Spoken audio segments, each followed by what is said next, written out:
Itu. Terus kemudian pertanyaan yang berikutnya ini seputar siblings ya, saudara sekandung. Gimana sih kalau saudara sekandungnya anak tipikal? Mereka masih anak-anak gitu kan, masih suka bermain. Gimana apa sih namanya, menumbuhkan pengertian kepada siblings?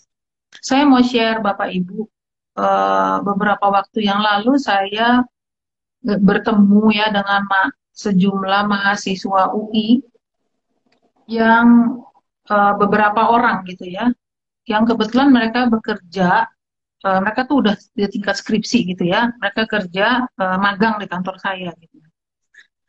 Ada salah di antara mereka yang ternyata punya saudara kandung autistik.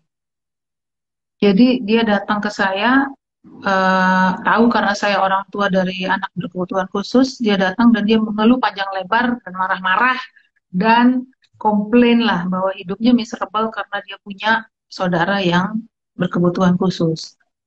Lalu kemudian saya tanya, dari sini kamu mau kemana gitu ya. Ternyata tuh stres itu juga dirasakan oleh saudara kandung ya. Dia punya punya siblings, punya saudara kandung yang berkebutuhan khusus.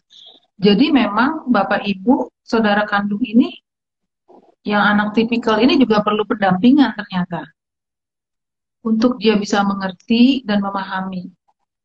Nah, ketika mereka masih anak-anak, mereka tentu nggak bisa terima ya, kenapa ibu saya, kenapa orang tua saya itu memberi perhatian lebih pada dia.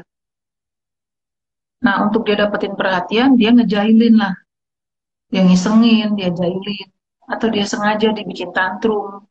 Karena sebenarnya yang butuh perhatian dia, si anak tipikal ini.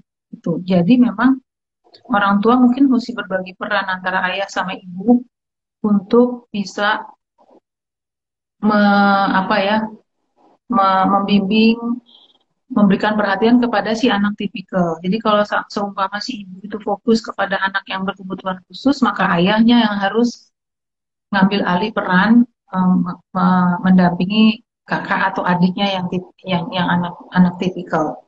Sebab kalau tidak, uh, uh, anak tipikal kan juga kalau dia masih anak-anak, kita juga tidak bisa paksa dia untuk memahami, ya, untuk mengerti mengapa adiknya atau mengapa kakaknya berperilaku seperti itu. Gitu. Jadi berbagi peran dengan pasangan itu jadi penting sekali supaya anak tipikal pun juga cukup mendapat perhatian gitu.